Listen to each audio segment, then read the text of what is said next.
खबरों में आगे बढ़ेंगे। पेपर लीक संशोधन बिल को मंजूरी मिल गई है। मोदी कैबिनेट से पेपर लीक बिल को मंजूरी मिली है। पेपर लीक पर 10 साल की कैद और 10 करोड़ रुपए के जुर्माने का प्रावधान किया गया है। फास्ट ट्रैक कोर्ट को कानूनी मान्यता दी जाएगी। फास्ट ट्रैक कोर्ट 3 महीने में फैसला सुनाएगी। तो देखिए, पेपर लीक संशोधन बिल को मंजूरी मिल गई है। मोदी कैबिनेट से पेपर लीक बिल को मंजूरी मिली है। बड़े प्रावधान इसमें किए गए हैं। पेपर लीक पर 10 साल की कैद होगी, जबकि 10 करोड़ रुपए का जुर्माना लगाया जाएगा और इसमें फास्ट ट्रैक कोर्ट को कानूनी मान्यता दी जाएगी। फास्ट ट्रैक कोर्ट 3 महीने में फैसला सुनाएगी। तो देखिए, जो लंबे समय तक पेपर लीक मामले को लेकर कोर्ट के चक्कर काटे जाते थे, अब ऐसा नहीं होगा। 3 महीने के अंदर फास्ट ट्रैक इस पूरे मामले में अपना फैसला सुना देगी, जिसमें 10 साल की कैद होगी, 10 करोड़ रुपए का जुर्माना लगाया जाएगा। फास्ट ट्रैक कोर्ट को कानूनी मान्यता दी जाएगी। तो देखिए, पेपर लीक संशोधन बिल को मंजूरी मिल गई है। मोदी कैबिनेट से पेपर लीक बिल को यह मंजूरी मिली है। पेपर लीक पर 10 साल की कैद होगी, जबकि 10 करोड़ रुपए का जुर्माना लगाया जाएगा। फास्ट ट्रैक कोर्ट को कानूनी मान्यता भी दी जाएगी। फास्ट ट्रैक कोर्ट मात्र 3 महीने में अपना फैसला सुनाएगी।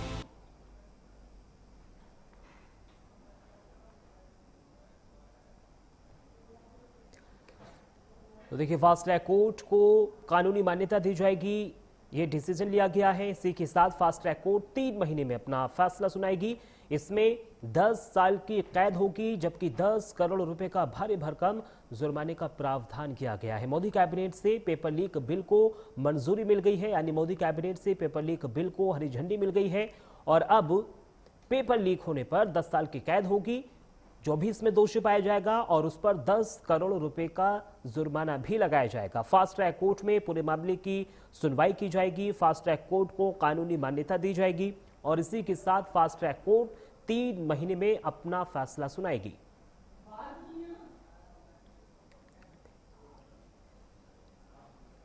तो देखिए, जिस तरीके से भारत में लगातार पेपर लीक को लेकर सियासत पूरी तरीके से गरमाती हुई नजर आ रही है, अब दूसरी तरफ पेपर लीक संशोधन बिल को मंजूरी यहां पर मोदी सरकार की ओर से दे दी गई है। मोदी कैबिनेट से पेपर लीक बिल को मंजूरी दी गई है। पेपर लीक पर जिसमें 10 साल की सजा का ऐलान किया गया है, जबकि 10 करोड़ रुपए का भारी भरकम जुर्माना यहां पर लगाया जाएगा। फास्ट ट्रैक कोर्ट को कानूनी मान्यता भी दी जाएगी। फोन लाइन पर पूजा मोहन पांडे हमारे सहयोगी हमारे साथ जुड़ गई हैं। पूजा, देखिए, जिस तरीके से पेपर लीक का एक मुद्दा लगातार गरमाता हुआ नजर आ रहा है, अब दूसरी तरफ मोदी कैबिनेट की ओर से हरी झंडी इस पूरे मामले को दे दी गई है। भारी भरकम जुर्माने का ऐलान किया गया है, लंबी सजा का भी ऐलान किया गया है। क्या हम ये कह सकते हैं कि कहीं ना कहीं अब अंकुश पेपर लीक मामले पर लगता हुआ नजर आएगा? देखिए समझ, इसमें मामले में अगर आप गौर फरमाएंगे तो हम सभी जानते हैं कि 26 दिनों से लगातार आंदोलन लगातार जारी है जंतर मंतर पर, और इस जारी आंदोलन के बीच में जिस तरीके के डेवलपमेंट देखने को मिले और खासतौर पर बीते 24 घंटों के अंदर जिस तरीके का डेवलपमेंट सामने आया, उससे ये तो क्लियर था कि सरकार खुद को इनिशिएटिव लेने जा रही है। मिडनाइट में प्रधानमंत्री नरेंद्र मोदी ने एक वीडियो जारी किया। वीडियो में उन्होंने कहा कि फास्ट ट्रैक कोर्ट प्लस एक सख्त कानून लेकर के सरकार आने वाली है, और उन्होंने रात में ही यह इंडिकेशन दे दिया था कि जो कैबिनेट की मीटिंग होगी, कैबिनेट की मीटिंग के दौरान ही ये डिसाइड होगा कि जो कानून है वो सख्त कानून इम्प्लीमेंट किया जाएगा। और आज कैबिनेट की मीटिंग में पहली कलम से इसको पारित भी किया गया है। आपने देखा भी कि अब लेकिन हमको यहाँ पर क्या चीजें समझनी है, 2 चीजें समझनी है। उत्तराखंड का नकल विरोधी कानून आपके जहन में होगा, जिसमें नकल विरोधी कानून की अगर बात की जाए तो उसमें 15 कैद की सजा प्लस 1 करोड़ रुपए मुआवजे की बात थी। यहाँ पर 10 साल की सजा प्लस 10 करोड़ रुपए के मुआवजे की बात कही गई है। इसके अलावा जिस तरीके का जो बिंदु सामने आया है उसमें अगर बात की जाए तो फास्ट ट्रैक कोर्ट, ये अपने आप में एक बड़ा इनिशिएटिव है फास्ट ट्रैक कोर्ट का, जिसमें 4 से 5 जिलों को चिन्हित किया गया है। 4 से 5 जिलों के अंदर फास्ट ट्रैक कोर्ट होंगे। फास्ट ट्रैक कोर्ट के जरिए सुनवाई होने वाली है। अब ये जो सुनवाई होगी, इसमें क्या बात हमें समझनी है। पहले हम सभी जानते हैं कि जब भी पेपर लीक का मामला सामने आता था तो पेपर लीक के मामले में अक्सर ऐसा होता था कि 4-4 साल तक, 5-5 साल तक, अभी रिसेंटली मैं शो भी कर रही थी, उस दौरान समझ मैंने बताया भी कि 20 सालों के अंदर, बीते 24 से 25 सालों के अंदर जिस तरीके से पेपर लीक हुए और उसमें कई लोग बाइज्जत बरी हो जाया करते थे, लेकिन अब इस पूरे मामले के अंदर जिस तरीके का इनिशिएटिव देखने को मिलेगा फास्ट 3 महीने में सुनवाई होने वाली है। ये अपने आप में सराहनीय पहल होने वाली है, ये तय बात समझ। पूजा देखिए, प्रधानमंत्री नरेंद्र मोदी को भी हमने सुना था, वो देशवासियों के सामने आए थे, तमाम बातें उन्होंने रखी। उन्होंने कहा कि हम किसी भी सूरत में जो दोषी हैं उनको बख्शने वाले नहीं हैं, और यहाँ तक कि हम इस पूरे मामले को फास्ट ट्रैक कोर्ट की मंजूरी दे रहे हैं, यानी जो पेपर माफिया हैं उन पर कड़ा एक्शन मोदी सरकार की ओर से कहीं ना कहीं लिया जाएगा।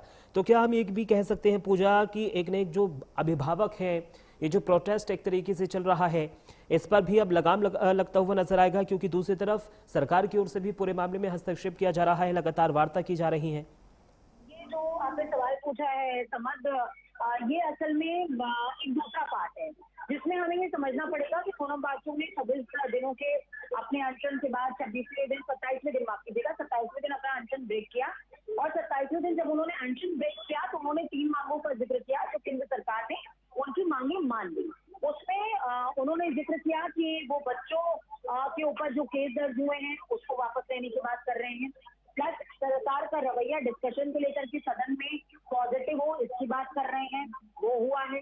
और तीसरी चीज ये हुआ कि सरकार उन प्रभावित परिवारों को सहयोग दे, मदद दे, मुआवजा दे, वो भी तय हुआ है।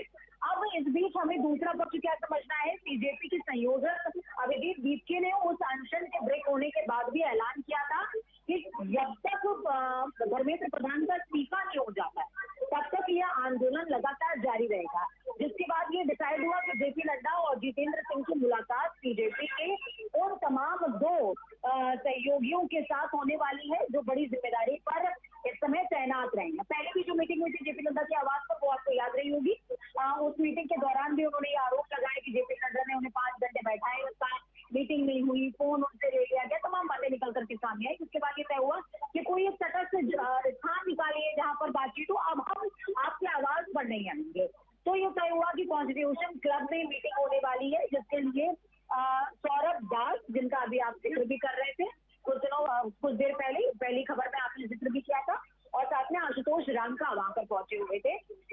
अब जब वो पहुंचे तो अब बीजेपी की तरफ से कहा जा रहा है कि 10 से 15 मिनट की ये पूरी मुलाकात थी, जबकि जेपी नड्डा कह रहे हैं कि 2 घंटे ये बातचीत चली है। पहली बात तो यहाँ पर थोड़ा सा विरोधाभास है, और दूसरा चीज जो हमें समझना है वो ये समझना है कि बीजेपी के वो 2 तमाम नुमाइंदे जो वहां पर पहुंचे हुए थे, उन्होंने एक्सेप्ट किया है कि सरकार 2 मांगों पर एग्री है, उस पर विचार करेगी, उस पर सकारात्मक रवैया है। 2 मांगे कौन सी है? पहला, जितने भी प्रदर्शनकारी हैं जिनके ऊपर FIR दर्ज हुई है उनको वापस लिया जाएगा। दूसरा, वो तमाम लोग जिनके बच्चे इस नीट पेपर लीक में अवसाद में गए, जिन्होंने सुसाइड कर लिया, जिन्होंने अपने बच्चे को खो दिया, उनको मुआवजा मिलेगा।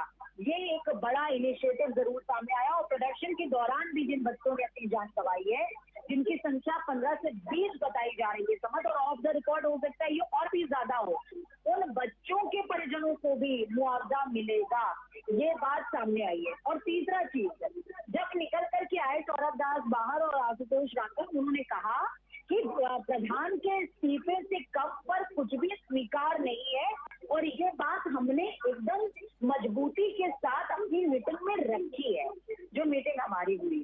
जेपी नड्डा बाहर आए, जेपी नड्डा ने भी कहा कि उन्होंने धर्मेंद्र प्रधान के इस्तीफे का जिक्र किया है और 3 मांगे हमारे सामने रखी है।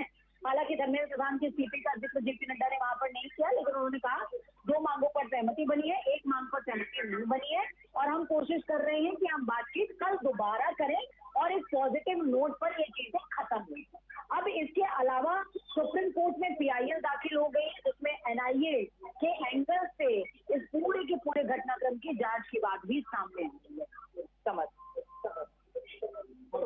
बातों का जो आपने जिक्र किया है, CJP की ओर से जो तमाम मांगे सरकार के पक्ष रखी गई हैं, इन मांगों से इधर ये भी है कि लगातार जो छात्र इस वक्त जंतर मंतर पर बैठे उनका ये भी कहना है कि जो पेपर लीक लगातार भारत में हो रहे हैं उन पे कम से कम अंकुश लगे, तो कि फैसला कहीं ना कहीं जो ये प्रोटेस्ट हो रहा है उसको एक नॉर्मल करने के लिए, और दूसरा विपक्ष भी लगातार इस मांग पर अड़े हुए था कि पेपर लीक लगातार हो रहे हैं, धर्मेंद्र प्रधान अपनी सीट पर बने हुए हैं, उनको बर्खास्त नहीं किया जा रहा है, तो कहीं ना कहीं एक विपक्ष को भी दबाव में कम करने के लिए ऐलान हम कह सकते हैं।